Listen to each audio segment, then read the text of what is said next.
I've been lucky enough to receive a care package of the Daybreak expansion from Elestrals. This is the new sets coming out for this card game, and I know absolutely nothing about Elestrals. So with this care package, what we're going to do is I'm going to start to learn how to play the game in the first place, then get some starter deck games in, and then ideally we're going to be drafting these booster packs. I might just open them and try and construct decks from that. I know the starter decks already have 3 packs in them as well, so I have done a tiny bit of research just exactly today.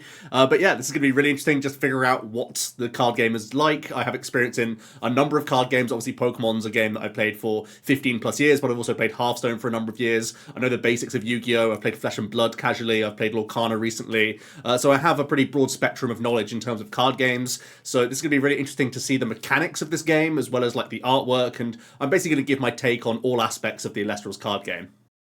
First things first, I had to learn the basic rules. I headed over to the official YouTube channel for their tutorial, which covered the core mechanics of Elestrals and breaks down all the different types of card, as well as the various zones on the field. I'll leave a link in the description below to watch it yourselves, but here are my first impressions after my first walkthrough. Okay, lots of interesting takeaways. There's a Discord that I probably have to follow. There's also a website that I can look at a little bit more, and I'm going to watch this again, no doubt, but the core, it sounds like Yu-Gi-Oh! In that you're normal summoning, and there's spell and trap cards, and you start with 5 cards and draw 1 a turn, so it's going to be, like, getting incremental hand advantage sounds really important. Spirits and Life is really interesting. It's like you're playing Warlock from Hearthstone, where, like, you're tapping to get closer to death, but in order to, well, in Hearthstone it's to draw constantly, but this is just to play stuff. In order to play stuff, you have to spend spirits the whole time. And the powerful stuff is like, well, this hand is all 1 cost, I guess, but there was stuff that had like 3 cost, right? Well, that's 2 cost. So it feels like there's going to be a large majority of your deck will be 1 cost, and then there'll be like a handful of the big stuff. Like you're probably going to play like what we would consider like stage 2s in Pokemon, I guess. Because these are the like bricks that you never really want to draw, but they can be massive stats. Like 15 compared to like 2-5 or 5-1 is a big deal. So you probably want a couple of like finishers in your deck, I guess. I need to look at Nexus again. What is this? When I can move spirits from one thing to another. I guess moving spirit, like there's gonna be things that have benefits to moving stuff, but also it means I could, like, if you move spirits to one thing, then you can turn it into one of the bigger things. Interesting. So the game mechanic of health, like it's so interesting because, like, in order to do anything, you need to give up health. So, like, if your opponent gets ahead, you're getting further behind by trying to come back into the game with cards. Is that not going to make the game really snowbally? Like, what stops a snowball here? I guess it depends what sort of runes and counter runes are in play. Like, maybe you can gain back advantage. Maybe there's some good, like, if they have more spirits in play or left in their deck, you can do X or Y. But also healing sounds really important, because if you don't have healing effects, if you just lose health too early, you're just dead, right? Because you can't even play more cards because they've all been burnt. Huh. This definitely feels like it cherry picks a number of aspects from different card games, right? It definitely feels very Yu-Gi-Oh-ish. But the what do they call it? Not the side deck, the spirit deck here. This is the thing that's most interesting me. I can't really think of many other games that are like this, where your health pool is also required to do every action you want. Huh. So, like, if you want to temper, if you just want to throw down a bunch of cards, you're, like, committing yourself to just get blown up, maybe? There's going to be a strange back and forth of, like... Well, I guess you can still only play one thing a turn, so the boards don't get crazy too quickly. There's probably going to be a back and forth of just, like, having big stats, bonking each other's guys. I suppose it really matters what the runes are like. But you can play any amount of runes in a turn, right? There was no limit on that, and you can set counter runes as well. You can cast these as much as you want. Change buffs. So yeah, there was like tools, stadiums, basically. Invoke and counter are the immediate ones, right? And then what's divine? Oh, divine is the one that gives you a bunch of spirits into play. When you cast this, enchant up to 4 onto it. Disenchant 2, search your deck for an Elestral. Okay, so it's tutor. But you're spending life to do that, basically. I suppose just by putting loads of these into play, you can then move energy. How do you Nexus? Let me have a look. That seems really interesting, but yeah. Surely heal is like busted in this game. If there is like recovery from your underworld to get cards back, that sounds really, really big. But yeah, things that let you move stuff around is really interesting. Okay, I'm gonna watch this one more time, make sure I haven't missed anything of the core mechanics of the game. But my initial impression is it's like Yu-Gi-Oh, but everyone's Warlock from Hearthstone. Does that make any sense? It's actually not that Pokemon-y. The only thing that's Pokemon is like the little critters. The critters themselves are Pokemon-y. But mechanically, it's like nothing like Pokemon at all. Like, it's Yoinked Evolution, maybe, but even that's different. It's also really interesting that, like, the more you commit to a character, the more damage you're dealing to someone else. So, like, you're investing your health to then target other people's health. But I guess it depends on what sort of trap cards are in the game. Yeah, really interesting. That's my first take on the mechanics, but I honestly can't think of many other games like that. Like, I know... the Spirit deck is really interesting. I guess like what's it called? The One Piece card game. You have like your mana pool on the side and you have Dawn or whatever. But you can choose the amount at the start of the game, how many of these spirits, like what composition you have. Because I don't know if you'll go all monotype. It looks like you're not really meant to. And it said there's a reason to misenchant as well, which I'm pretty interested in. Misenchanting something to turn off your own effect, or maybe to get around an opponent's effect. Yeah, maybe things have not really like weakness, but like maybe they have -1 or something to something with this flavor on it or something. Pretty interesting stuff. Right, I think I'm gonna check the website out and check the Discord and probably a few other tutorial type things, and then we're just gonna open some of this stuff and see what it's like. Joe from the future jumping in now to talk about the starter decks now that I have the context of the card game a little bit more than when I was opening the cards at the time. And these products are honestly astounding. You get metagame staples that every competitive deck needs, mostly from the back row stuff, but also some really great highlight cards from previous sets, giving you a real jumpstart to your collection. On the flip side, when you're entering a clash with these decks, especially for those newer players, you're exposing them immediately to the core mechanics of Elestrals. You're showing tons of cards with Nexus mechanics. Obviously, the archetypes are trying to push Ascension as a core mechanic, and at the same time, you showcase the utility of all the types of runes, with both of the starter decks having a different Divine rune, Artifact runes, and Stadiums as well, so you really get a full spectrum of how the game is meant to be played. Including those additional 3 packs is also a really nice touch for the price point of these starter decks, especially because for many players, it's going to be optimal to actually buy 2 copies of the same starter deck, so you can pick up those playsets of staple cards, rather than tearing into booster boxes of older sets. It means that when you are opening that second starter deck, you actually still have something to look forward to in those packs themselves. And just a tiny sort of design note on the packaging and the box itself. Very minimalistic on packaging, which I always love to see card games being conscious of. And the physical size of the box and the design itself is great. You can fit in 60 sleeve cards, that's your main deck and spirit deck combined, into the cardboard box itself. Meaning that if you're simply sleeving up the starter deck itself, this is going to be perfect for tabletop play. You can have all of your starter decks together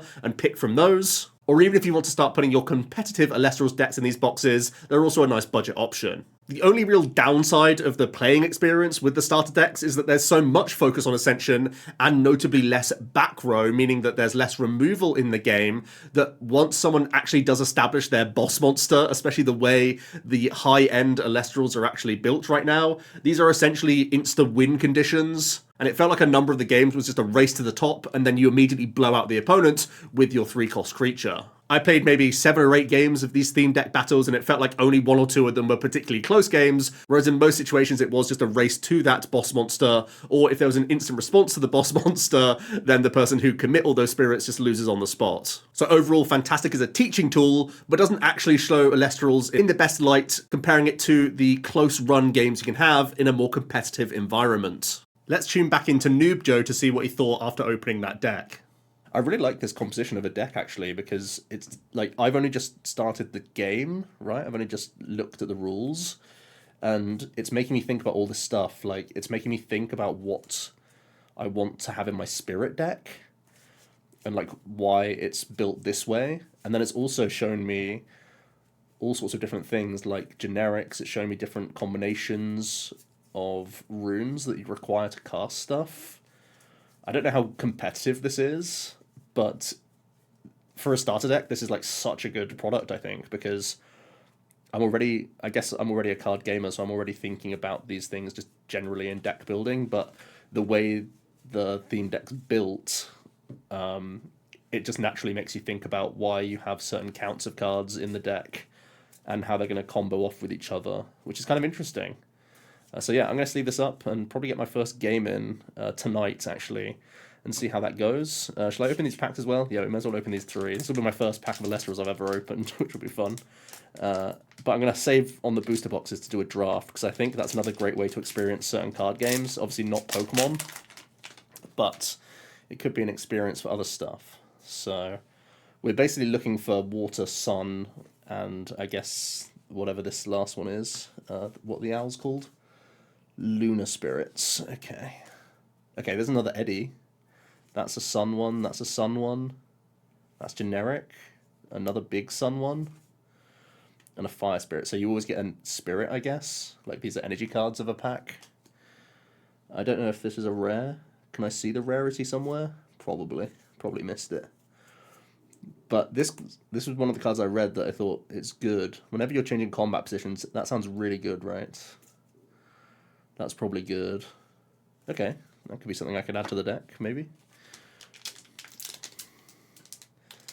Because your opponent's going to put the high attack creatures in attack and the high defense in defense, right? So you can just blast through them. What do you think about the artwork?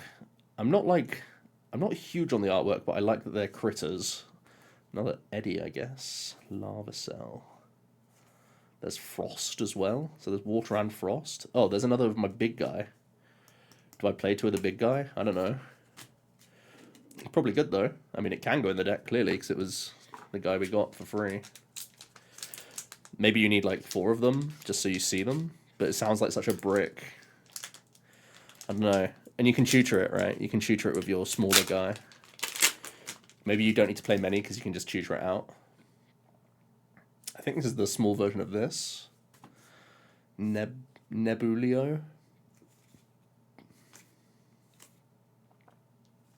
Quite a few Sun ones. Yeah, this whole pack is Sun stuff.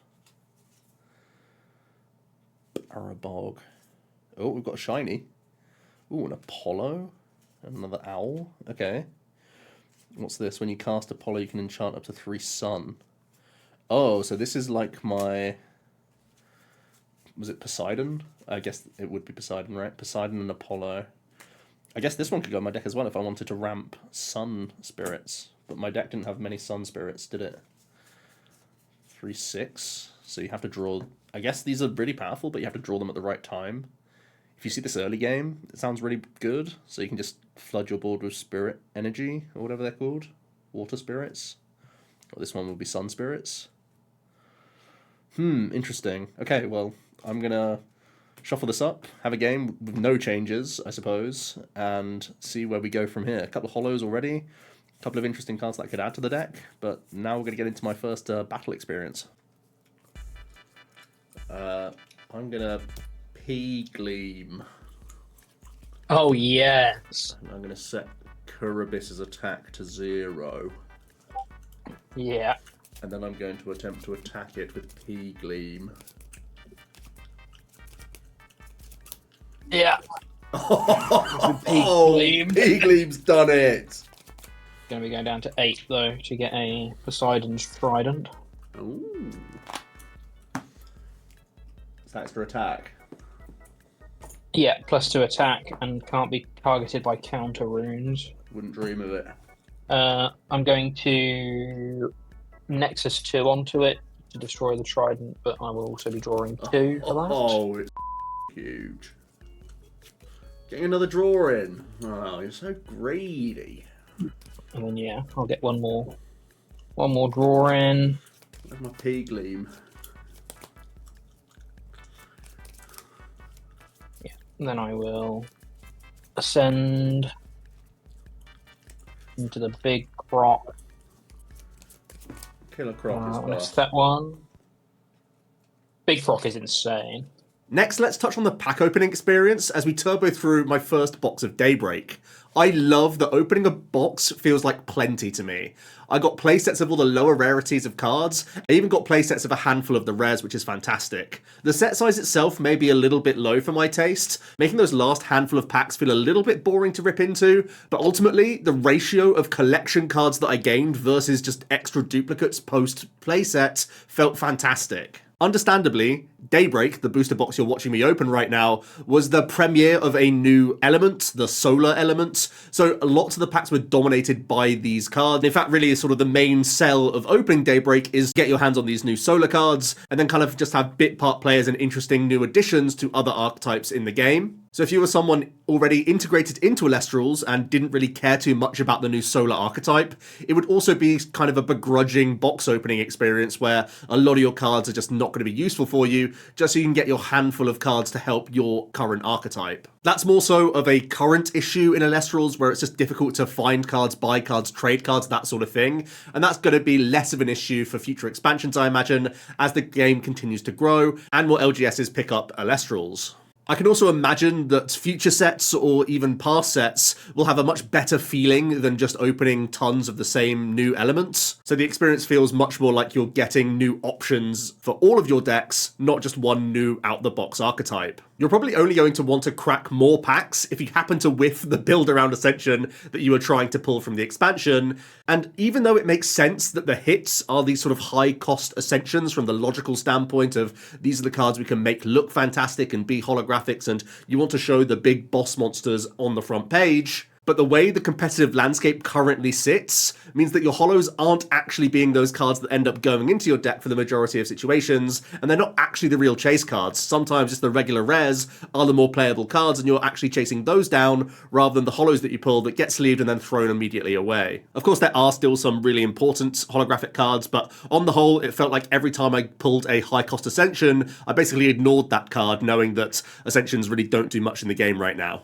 Of course, artwork is subjective, but I am just going to show off some of the most cool and interesting cards that I was able to pull from my box and from my booster packs. Of course, I also opened some Shattered Stars as well. This is where you can get alternate art staples of a certain type. In this case, the most recent Shattered Stars is all solar cards. These packs give you an opportunity to get some really awesome looking ones as well. Jack was actually able to pull the Apollo holographic from a Shattered Stars pack, and I'm very jealous of him. So after a few starter deck clashes with Jack over the course of a couple of days, we decided to go down into the Astrabbit hole a little bit deeper, taking a look at the recent successful deck lists in recent webcam tournaments, and having a deeper dive into the available card pool. So far there have been 3 main sets released for Elestrals, Daybreak being the most recent set, so it actually wasn't too overwhelming to read through. And of course, I started at the top, I looked at the winning deck lists, saw which cards were showing up time and time again, and got really familiar with those cards first, and was much more brief on the cards that haven't really seen the light of competitive play. In doing so though, it really allowed me to sort of see patterns in what makes good cards in Elestrals, in terms of stat lines and core text on cards, and it even gave me a good outlook of what the composition of most competitive decks look like. So here's my early takeaways after a week or so of research,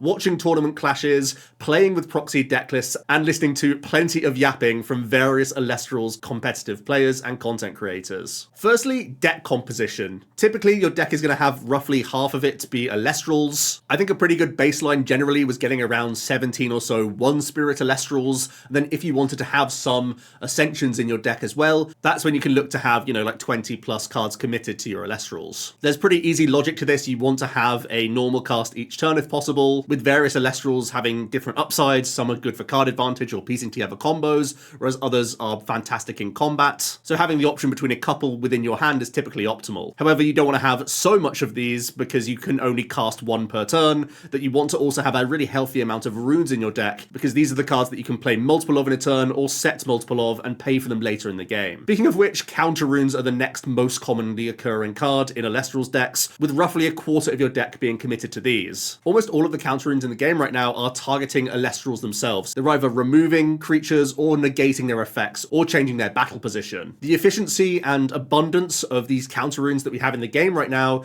is the reason why that the game is dominated mostly by one spirit Elestrals, because the opening few turns are basically going to be trading with your opponent how many back row cards you both started with before someone's actually able to stick a unit on the board. Next up we have Invoke runes. These are ones that you play on your turn, and this is where we start to see the more sort of deviation between counts. 3 Ambrosia is literally in every deck. You're essentially trolling by not playing maximum copies of this card. It is completely going to change the dynamics of a game. There's also a ton of different archetype specific cards that are strong. Again, there are more options of removal that are going to be type specific, and other cards combine quite nicely in different archetypes. So it's not uncommon to see like 5 to 7 of these within your deck. Then the last 3 classifications of runes are Stadium runes, Divine runes, and Artifact runes. These are going to be entirely archetype dependent. There's been many successful decks that play none of these, or even just like 2 of the Stadium runes, then no Divine, no Artifact. Sometimes the Divine runes are so powerful that they're splashed into decks without being the main build around, and Artifacts can also be used to chip in here and there, but there's no guarantee. Again, more archetype dependent, more metagame dependent as well, as these can fix math breakpoints for different archetypes, and not all Divine runes are as powerful as one another, so you may be simply playing an Elestral type that doesn't have the best Divine rune available, so you forego it completely. I did quickly just want to go over some staples, and I think because counter and invoke runes show up in every archetype, it felt like these are the most appropriate to talk about.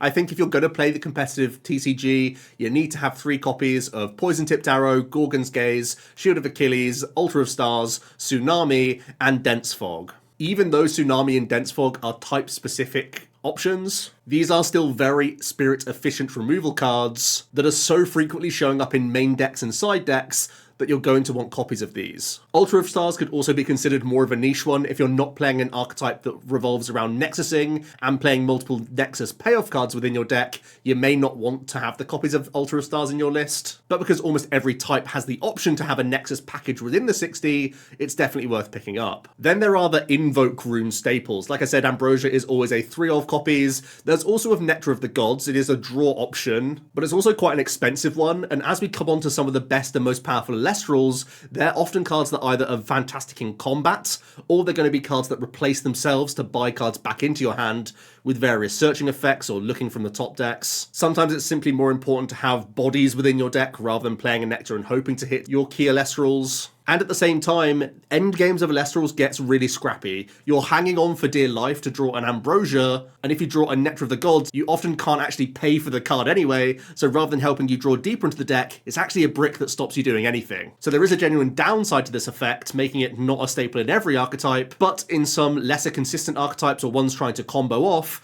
playing a few copies of this card is still generally worthwhile. Then we come to Resting on Your Laurels and Earthquake. These cards are on a limited list, so you only have to pick up 1 copy of these because that's the maximum you can play in a deck. Resting is a fantastic comeback card if the opponent started to build a board state, and although Earthquake is an earth removal, it is a really easy way to deal with any Elestral in the game. The only other type-specific invoke staple that I can think of right now is Cryoblast. This one is again kind of meta-dependent on how many low defense, high attack creatures are going to be in the game, but it can act as a really cheap means of removal once again, so it's definitely one worth considering. Getting more familiar with the Elestrals themselves then, I took the liberty of looking over some of the most recent webcam tournament results, and this card is simply the best Elestral. Astrabbit is in almost every deck list among the last 3 tournaments, and it's maximum copies every single time. There's literally, of the 22 top placing deck lists that we've seen so far in the webcam, there's only been 2 of them that haven't chosen to play maximum copies of Astrabbit.